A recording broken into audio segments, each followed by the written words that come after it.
So today I'm about to show you how to use table view for data in Flowith.io. When your AI agents scrape complex websites, extract heavy research, or compile lists, reading through standard Canvas nodes can get overwhelming.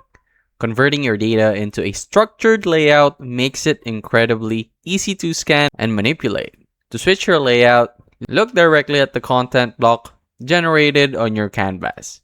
Whenever your results contains structured data sets or spreadsheets, a dedicated table icon will appear in the top right corner. Simply click it to instantly format your raw text into a clean grid of rows and columns. If the data is dense, you can easily ask the AI agent to adjust the view. Simply type a prompt into a thread asking it to expand the table.